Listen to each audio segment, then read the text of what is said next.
Hey fellow YouTubers, welcome back to Land of the Wombats, and we're going to do something slightly differently this week. We are not out in the orchard or in the gardens or anywhere like that. We're in my office, and this is the engine room that pays for all this sort of stuff. And I've been slowly thinking about YouTube and how we provide content to that format, and I've decided to make a bit of a change. And it's an interesting thing actually, because some of the videos get 22,000 views and others they get 35, like last week. And I went, well, it's a very inconsistent format, so let's provide some content that creates some consistency. And I was having a look around at how YouTube works, and I was sort of thinking that perhaps the best arrangement would be to do a regular podcast. Now, podcasting puts me into my natural field, which is writing. Creating visual content is probably a little bit harder for me, and it's probably not my natural state of being. And yeah, it's been an interesting journey actually, because 25 years ago I used to write for what could be colloquially described as the hippie press. Now that's magazines like Earth Garden magazine, which is like Australia's equivalent of, say, Mother Earth News or something like that. There's also Backyard Farmer, Natural Home Builder, Permaculture News. Back in those days, 25 years ago, they actually used to pay to provide content. So, you'd write out like a 2,000 word essay and send it in to them. There'd be massive demands for visual content for photos. We'd send it in and you'd get a $300 check. Winning. That was awesome. Those days died in about 2010. The internet actually came along and stomped the daylights out of the magazine publication industry. So, boom, it was all over. Now, I took a couple of years out of the wilderness and decided to think about what to do from there, because I actually really enjoy writing, and it's just naturally how I'm wired. So I waited for about maybe 3 years, 4 years, and that was when I came across the format of blogging. And every week from about 2014, I've produced like a 2,000 word essay on, life, living in Australia, living on a small farm, and that sort of thing, all of my experiences. So you get to kind of see the world through my eyes and it's about a 2,000 word essay. It's a 3-part blog, really. It's first part's like the story, the sermon. The second part is what we did around the farm that week. And, we've been working pretty hard at this sort of property for since 2005, really, so 20 years. And it's been fairly consistent. So there's always something going on around here. And that's always interesting fodder for communication. And then the third part of the blog is the flowers. So everyone loves the flowers. I love the flowers. I remember going to a plant nursery years ago, and I was saying, oh yeah, I really like flowers nowadays. Never really used to like them when I was younger, but I do now. And the guy looks at me and he goes, that's because you're getting old. And I go, yeah, thanks for that, mate. Yeah, real nice. Yeah. Anyway, but it's true.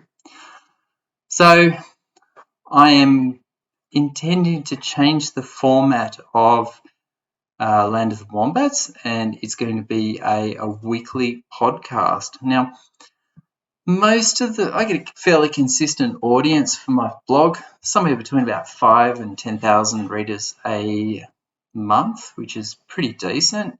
And it's pretty hard to start up a blog actually nowadays. It's probably because I've just been providing content so consistently for years.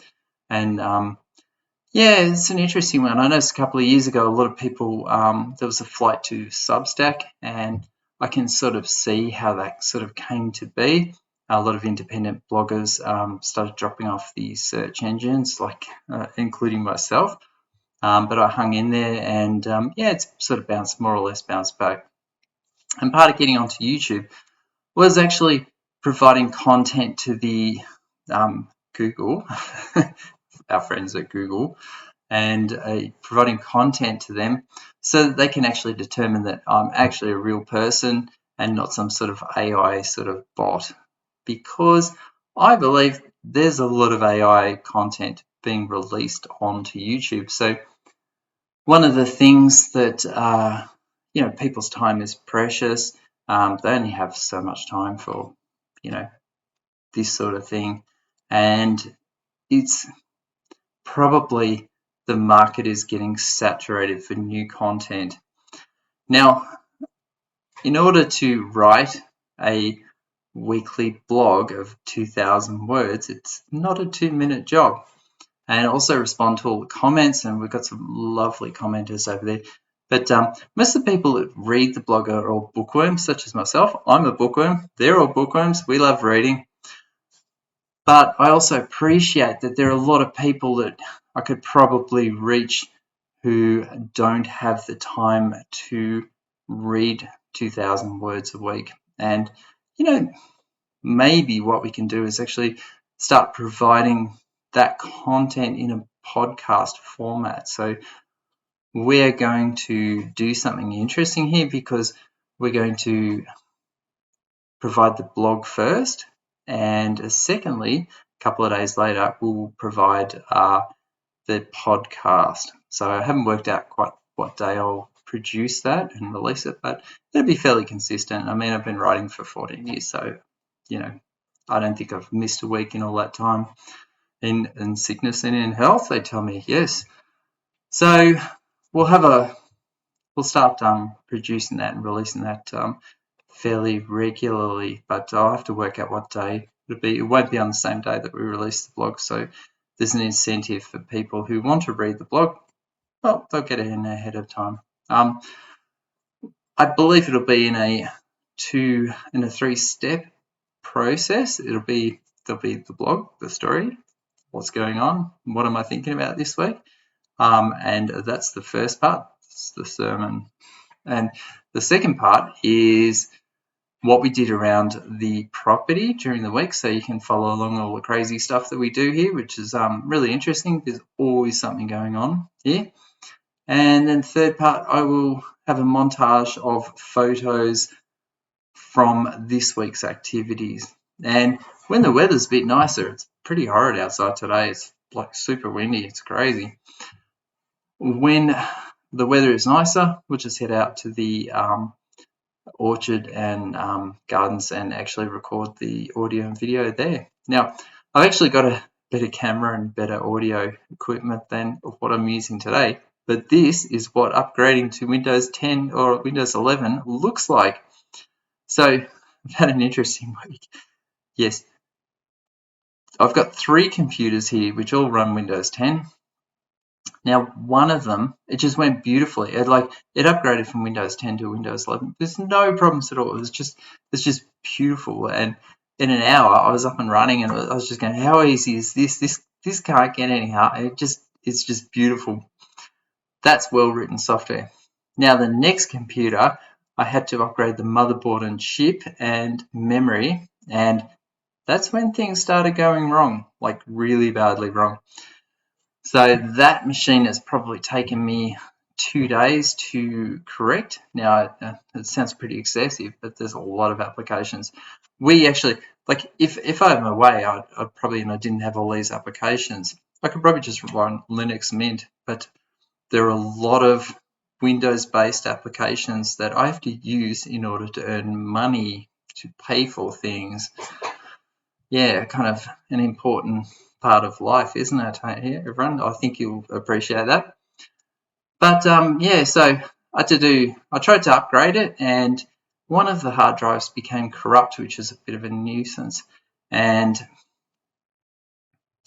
I gave up on upgrading. I'd spent so long on it. I just meant it's not working. And I discovered it later was because one of the hard drives had become corrupt during the upgrade process, and it probably had something to do with the BitLocker application, which in part encrypts part of your hard drive. So yeah, probably something I did. Don't know. That's one of those things I'm left wondering about it, but that's life. Anyway, so I had to do a fresh install. Don't have access to any of my cameras or microphones or anything like that, but we're getting there, and most of that machine's done now, but I'm just in a bit of a hurry because we spent 2 days.